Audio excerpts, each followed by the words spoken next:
Why should an investor look at private credit space at all? Can't they just be happy sticking to equities and have a good night's sleep?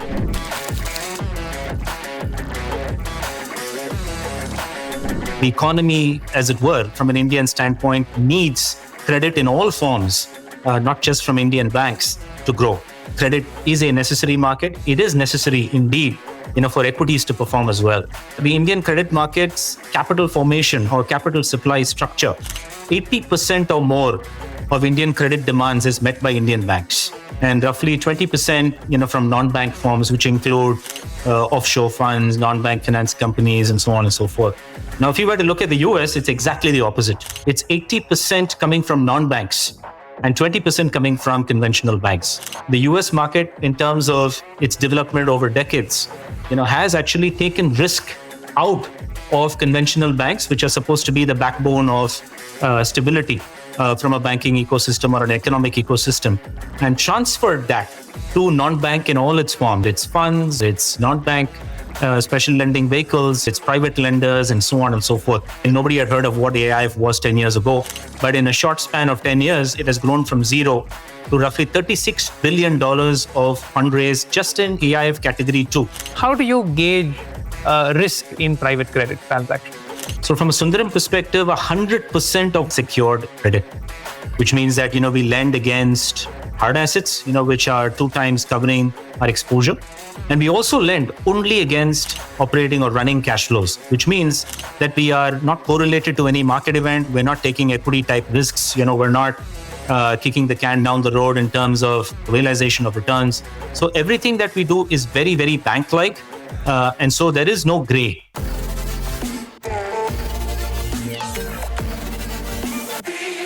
Market Thalaivas brought to you by Sundaram Alternates. Welcome back to Market Thalaivas. Stay tuned for an in-depth, power-packed discussion today on private credit. I am your host, Arjun Nagarajan. This is episode 5, and in today's session, we are joined by Mr. Karthik Athreya, Director and Head Strategy for Alternative Credit at Sundaram Alternates. There is a lot of noise and uncertainty in the global and the domestic landscape. Private credit is meant to be a specialized and a tightly run strategy. Private credit is also designed to offer risk-adjusted returns while carefully protecting investor capital, generating consistent returns as well. However, given these volatile times, is private credit in India getting close to a doomsday scenario? What will today's session address? Why should investors look at private credit seriously? Is competition leading to low lending standards? Is it true that there's no clear way to gauge the true risk of private credit? Are we moving into an increasingly commoditized market? Let's grill into all of these topics and get more insights from Karthik. Hi, Karthik. Welcome to the show. Thank you. Thank you for having me. Yeah. We have a lot of questions around private credit, and I'll just jump right in. Now, firstly, the RBI has been warning about systemic risks posed by rapid growth in private credit. RBI reports suggest that any credit cycle downturn could lead to sharp losses in private credit. We also know that many private credit deals involve borrowers with low or negative earnings and poor quality of collateral. And to top all of this, private credit space operates with much less regulatory oversight compared to traditional banking. Now, given all these concerns, why should an investor look at private credit space at all? Can't they just be happy sticking to equities and have a good night's sleep? Great question, Arjun. It is the job of the RBI to comment on the health of markets, particularly from a credit standpoint. I think just as it is the job of SEBI to do so from an equity standpoint. But I think let's just break down your question into 3 parts. The first one that I'd like to talk about is why private credit? What is the reason for its existence? I think it's important to understand that and then sort of correlate that to why investors should invest in it. So just from a macro standpoint, I think the most often compared market to India, has been historically the US. So I just like to draw some parallels in terms of India versus the US. So if you look at Indian equity capitalization, roughly around 5 trillion versus 3.8, 3.9 trillion GDP. In the US is roughly 10 times at 50 trillion market cap versus 28, 29 trillion. So it's roughly a 1.3 times GDP multiple to a 1.8 times, 1.7, 1.8 times GDP multiple in the US. Now, that is touted as one of the reasons for massive equity growth. And indeed, in an economy that's growing 6 to 7% a year, that should be the case, where equities is the preferred investment simply because the rewards that are expected are higher. But if you were to just compare similar to statistics from a credit standpoint, you have a 2.2 trillion Indian credit market versus a 3.8, 3.9 trillion GDP. But in the US, it's a 52 trillion credit market, probably the largest bond market in the world, versus, again, a 28, 29 trillion GDP. So the multiple, similarly in terms of apples to apples, is a 0.5 to potentially going to a 1.8.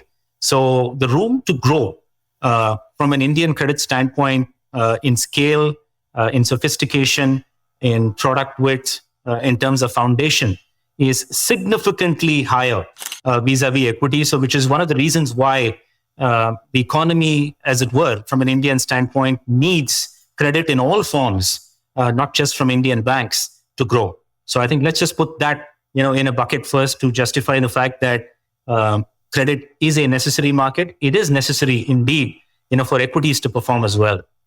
Now coming to a key trigger point for a private credit growth situation in India, it's an interesting data point which I've often spoken about in public forums. If you were to look at the Indian credit market's capital formation or capital supply structure, 80% or more of Indian credit demands is met by Indian banks, and roughly 20% from non-bank firms, which include offshore funds, non-bank finance companies, and so on and so forth. Now, if you were to look at the US, it's exactly the opposite. It's 80% coming from non-banks and 20% coming from conventional banks. What does that mean? It means that the US market, in terms of its development over decades, has actually taken risk out of conventional banks, which are supposed to be the backbone of stability from a banking ecosystem or an economic ecosystem, and transferred that to non-bank in all its forms, whether it's funds, whether it's non-bank special lending vehicles, whether it's private lenders and so on and so forth. Now, if you were to just look at the growth momentum from a private credit standpoint in India, that this is the potential path that one can project that it will grow. So if you were to just look at that, you can just, do your own calculations. You're an economist, Arjun, yourself.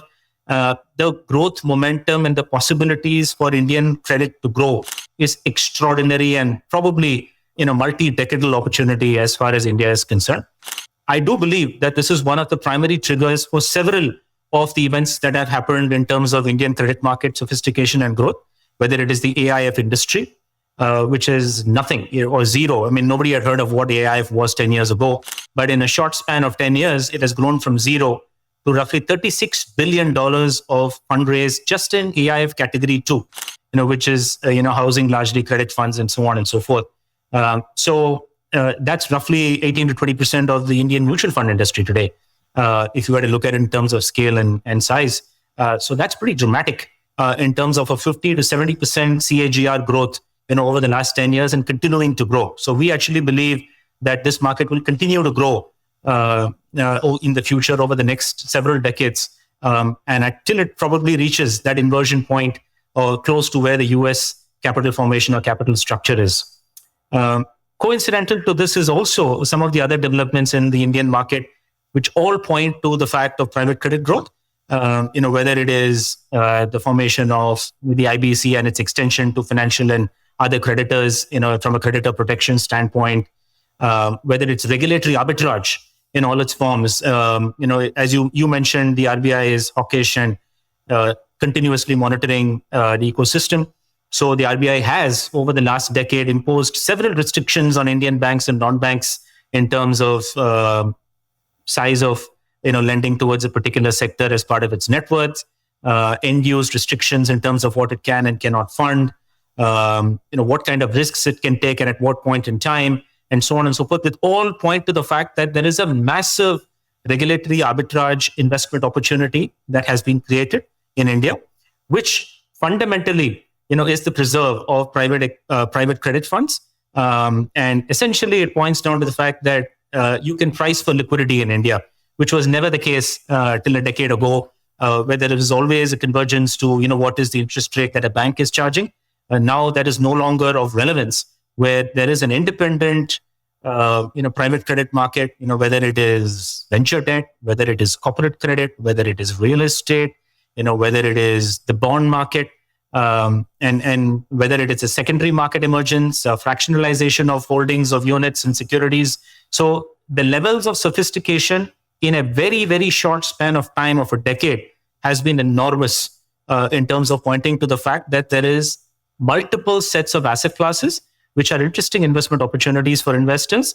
And when you come down to making allocations, whether as a retail investor or a HNI, or a family office or corporate treasuries, or even institutional, whether it is pensions and insurance companies and so on, all are beginning to participate in a private credit market, whether it is through AIF funds, offshore funds, in terms of different strategies and so on, where a decade ago, there was almost a 0% allocation towards, alternate credit. Today we believe that it is between 15 and 20% of allocation towards, alternative credit, which is substantial in terms of growth. Obviously, the equities market will continue to be the backbone that drives returns from an investor perspective. But around that, a pretty wide ecosystem has been built to offer multiple avenues for investment, all of which generate pretty interesting risk-adjusted returns, to your point. And from a CAGR, Sundaram's own funds are generating 14 to 15% net returns pre-tax over the last 7 years to our investors in private credit. So, that is from an MOIC or a consistency or a compounding perspective, a pretty interesting and risk-adjusted, attractive alternative, to or an complementing alternate asset class, that is interesting for investors to look at, particularly from the standpoint of calls on interest rates, volatility of public markets, global geopolitical situations that impact Indian equities and so on and so forth. And bear in mind, private credit, and I'm not selling this as an investor pitch, but private credit by its very nature is private, which means that, mark to market is not something that you run as a risk, particularly for institutional investors on a day in, day out basis. So they believe that private markets offer them consistent compounding of pretty interesting risk-adjusted returns for them to start allocating increasing amounts of capital towards this. And today, if you see global funds, whether they are Apollo or the mega funds like Carlyle and Blackstone and BlackRock, all of them have alternative financing as part of their asset class and investment buckets. And it is a 1.5 trillion market worldwide, and also growing at 20 to 25% a year. So we believe that a proxy of that has started its formation in India and well underway in terms of growth momentum. Fair enough. That US-India comparison was really useful. And the point that you made on mark-to-market, probably private credit investors can sleep well at night. So it was a very, very convincing answer, Karthik. Thank you for that. Now, I have another question, a follow-up question. Now, private credit providers, they've increased along the way, and which means competition also has increased. Now, this appears to be leading to lower lending standards. That is one concern. The second is that it greatly impacts the risk-adjusted return of the investor in addition to the inherent structural illiquid nature of private credit. Now, a smaller question, I'm fairly convinced with your first answer, but nevertheless, I want to bring up this illiquid nature and the competition leading to lower lending standards. How do you tackle this aspect of private credit from an investor standpoint? That's a great question, Arjun. So a little bit leading on from your earlier question and my consequent answer, this is a very, very nascent, almost baby in its making and in its various forms of growth and evolution and maturity when we speak of private credit in the Indian context. So it is to be expected, that, there will be managers and situations and indeed market events, that will encourage, for the lack of a better word, some level of, I would say lack of discipline or lack of consistency, or sort of lending standards, to your nomenclature, that will be there in the market. And so, this is probably the way developed markets, developed, fundamentally, where there were, 10 guys, who, thought it was a great opportunity. 7 or 8 of them, had, there's lending standards and so on. And 3-4 of them came in and said, hey, I want to disrupt this market. Let me lend, let me build momentum, let me build scale. And all of the nice things, that go into building a business and thereby causing some level of disruption in the market. And this, by the way, is not just true of the financial services industry. This is also true of operating businesses, right? We've seen the growth of the telecom market in India, where, when the first, cell phone companies came into being in the late 90s, there was X-Rate, and then, there were competitors who came and disrupted it massively. And then there was a convergence to mean, and the industry found its footing. So this is no different from a financial services industry. And so when you look at a market that's barely 10 years old, you will have differential lending standards, differential behavior in terms of approach to credit, differential behavior in terms of approach to risk. It is in many ways, part of the evolution of an industry. But, from a Sundaram perspective, what we found sensible, and bear in mind that, we are backed by a AAA sponsor, where, reputation and things like capital protection and so on are at the forefront, of everything that we do. So from that perspective, I think, we approach this from a sort of a grounds up, or let's build a business from scratch perspective. What that means is that, first, what went into our own analysis is, let's just see what risks come from the industry, what risks come from the credit of a particular transaction, what risks come from counterparties, what risks come from global events that will impact our transaction. So in many ways, we institutionalized the business, and we said that the way we ought to deal with this business is develop a credit policy that addresses all of these risks. So come from a risk perspective first, and then go into returns, where we said that, okay, returns ought to be structured in 2 ways. One is consistency, to your point, where we said that, every quarter we should be coupon paying and develop an active current yield. So the investor is able to see that his underlying portfolio is working, which means it's throwing cash back every quarter, and which is also evidence of the fact that the underlying investments are working, which means that the investments are throwing back cash to the fund, which in turn is distributed every quarter to the investor. And the second, is a consistent income stream that, we are able to build towards our investors. So since we started our business in 2017, from a private credit standpoint, we are yet to miss a single quarter's income distribution, even through COVID, right? So that's the way we've constructed our business and said risk first, returns second. So when we look at that, things like capital protection, structurally, doing a sound transaction, assessing, counterparty risks, enforcing that discipline in the business to be able to look at investments as a homogeneous sort of a structure, and not looking at a credit from the standpoint of, okay, this works for this deal, this works for this deal, and try and develop differential sort of standards, which is really the way in many situations, funds themselves, get sort of prone to bias and start developing differential lending standards. So the goal is to have an institutionalized approach to tackling risk, and then to generating risk-adjusted returns. And so in summary, there are many funds, which are able to consistently generate, that 14-15% pre-tax return, which is what we do, and which is what we've done from our private credit funds from the beginning. So that's a pretty healthy alpha, to where fixed income returns were, let's say a decade ago, where you had fixed deposits and conventional mutual funds that were generating 8-9%, maybe 10% pre-tax. And now we've sort of taken that bar to 14-15% pre-tax, which when you compound, start generating pretty interesting multiples of invested capital that are akin to private equity, or start pushing returns towards, sort of equity-like returns, but in a downside protected, capital protected structure, which is what we do in terms of lending. Fair enough. You nearly have me convinced looking at private credit portfolios now. Now, let me add one more small question to that. Now, as an investor, what I've sort of heard from other private credit investors are that there is this commentary that there is no clear way to gauge the true risk involved in private credit transactions.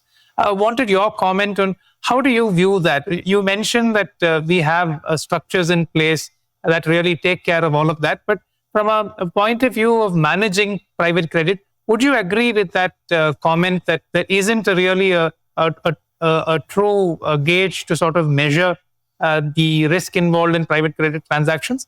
And secondly, if I had to add on to that question, where this is coming from is we've actually seen junk bonds, what they sort of faced in 2008, the narratives of high risk of defaults, etc. So from that standpoint, how do you gauge risk in private credit transactions? Okay. Again, a very relevant question. But let me start off by saying what we do in terms of gauging, right? Or, how do we gauge it? So from a Sundaram perspective, 100% of what we do is seen as secured credit, which means that, we lend against hard assets, which are 2 times covering our exposure. And we also lend only against operating or running cash flows, which means that we are not correlated to any market event. We're not taking equity type risks. We're not kicking the can down the road in terms of, returns or realization of returns. So everything that we do is very, very bank-like. And so there is no gray from the perspective of an investor in terms of assessing what is it that these guys are doing, right? So we are senior secured loans. We are quarterly interest paying. We are amortizing debt 100%, which means, there are no back-ended profit sharing, redemption, etc. And, we have security, which is both hard assets as well as running cash flows, which come to pay us back. So by default or by definition, what we do is performing credit. And we lend only against situations where businesses haven't defaulted, are growing, are generating cash. We can see high visibility of performance. We can see high visibility of cash flows consequently. And consequently, our ability to sort of sweep those cash flows through an escrow account back to us on a quarterly basis is very, very high, which is also why the commitments that we make in turn to our investors in terms of, we will return cash within this period of time. We are not going to run asset liability mismatches. We're going to give you consistent income every quarter. And this is going to be the yield in terms of 12, 13% is all something that is backed, by the investment structure that we have.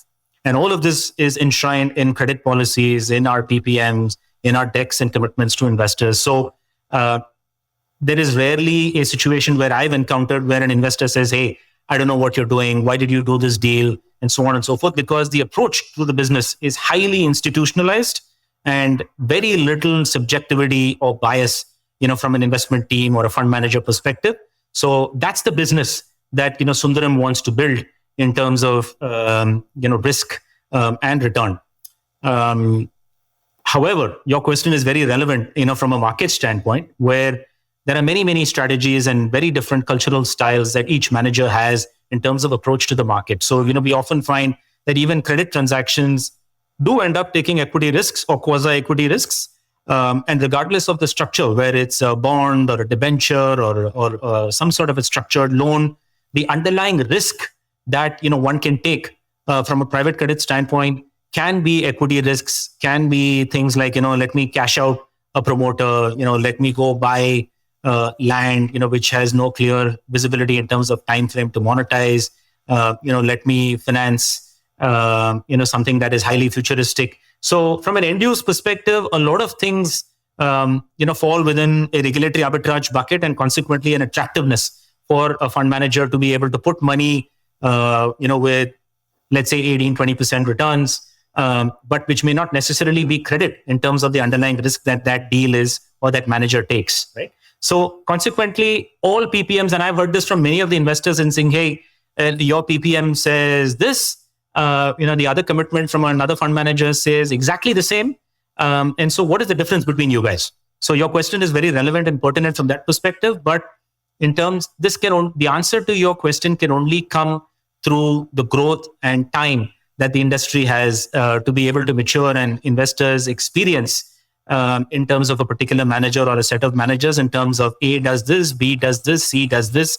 And consequently, this is the risk that each of these fund managers have in terms of their own culture, their own organizational background, what they are permitted to do and not, and so on. And over time, we think at least over the next decade, a lot of the local domestic LPs and international LPs who put money into Indian credit managers will know what is it in terms of risk that a Sundaram takes versus somebody else in terms of similar sounding product. And that is something that from a disclosure standpoint will also, SEBI and, other agencies and regulators will start to realize and absorb and learn and consequently be able to guide, instruct, and create policies around disclosures where sub-strategies or clearly, what a fund manager does and doesn't is sort of made visible and transparent to an investor.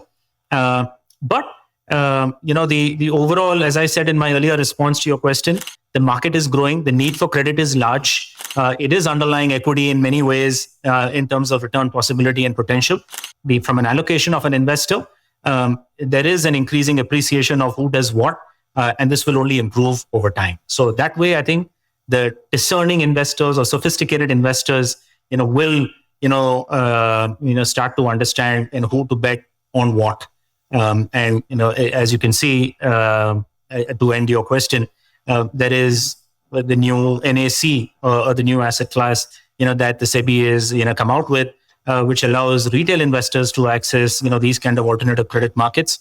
That is a learning process that will happen over time as well if it comes into being. And so the sophistication and maturity of the market is a matter of time. And we certainly believe that people who have invested in multiple funds do recognize what each manager brings to the table. I don't know. That was really, really helpful, Karthik. I think you've also answered a large part of my next question. I'll just add one small quick question to end this entire conversation. We seem to be moving increasingly towards a commoditized market where the line between public and private credit seems to be sort of blurring. And there are some comments about how maintenance governance at that point in time could also get compromised. So your quick view on this commoditization of the market, and probably we'll end the session at that. Yeah, look, I think commoditization is a very crucial interpretation and indeed a risk that every industry faces. So I think there is generally a tendency to converge into mean, right? So commoditization in our world means let's try to do what somebody else is doing, right? And so, you're tailoring your product, your approach to risk, your approach to returns, your approach to how you're going to, sort of invest in a particular situation or opportunity in a way that is generally believed to be consensus in terms of acceptability in the market. So commoditization, in my opinion, and kudos to you for bringing this up, is the single biggest risk factor in any fund management business that one can have. And so we at Sundaram have tried very, very hard to battle against commoditization, which was a little bit of my earlier answer, where we've said that, look, if we are going to deal with real estate, let's deal with it in a way that, we counter or mitigate or neutralize real estate sector risks and then situational risks and then promoter risks and so on. If you're going to deal with a mid-market lending market in our corporate credit fund, which we raised last year, let's develop an institutional framework to deal with that and, understand it inside out. So the Sundaram also has the benefit of, being present in numerous industries, whether it is equipment finance from a Sundaram finance perspective, or mid-market investing from a Sundaram AMC perspective, or home loan mortgages from a Sundaram housing finance perspective. And all of these learnings is something that we've taken while designing the product and the strategy that our funds actually are executing in the market. So we approach, as I said, commoditization from the perspective of, or battling against commoditization from the perspective of first understanding what the risks coming from that sector and consequently what we need to do is. But there are many things that force commoditization, right? For example, last year there were 15 funds or more that raised corporate credit funds, from the market, and each of them raised 1,000 crores. So 15 to 20,000 crores was raised in 2023 towards corporate credit, which is touted as a massive opportunity, and indeed it is. But at the end of the day, all of these managers, perhaps ended up crowding the same opportunities and commoditizing returns and converging to a mean, and saying that regardless of whether a risk is worth 19% or 12%, everybody came around to trying to price opportunities in a similar fashion from a competitiveness point of view, or to sort of meet competition in the market. Let's go and price a 16% risk as a 14% risk, for example. So that's something that obviously a fund manager has to guard themselves against, and make sure that commoditization for the sake of commoditization is not going to hurt business and not going to hurt commitments that we have made to investors. Again, this is a very, very nascent and early stage market from an industry standpoint. And so as the industry grows, beyond, today's, 30, 40 billion towards becoming a 300, 400 billion market over the next decade, there will be a fight against commoditization to sort of understand, who's good at what, which fund manager captures which risk well, what's the skill set, that is being due diligence by investors. And so there will be a battle against commoditization, we believe. And for those, who continue to converge to mean, they may or may not be in the market for very long. So that's something that every fund manager, including ourselves at Sundaram, have recognized as a risk in the business. And I'm making sure that, our continuous sort of evolution from a product standpoint, design standpoint, risk standpoint remains, for us to be able to continue to grow in a risk-adjusted manner. Fair enough. Wonderful, wonderful, Karthik. Thanks a lot for taking the time out, and was wonderful having you here. Thank you. Thank you so much, Arjun, and thank you for your very intuitive and insightful questions. I appreciate the time. Thank you.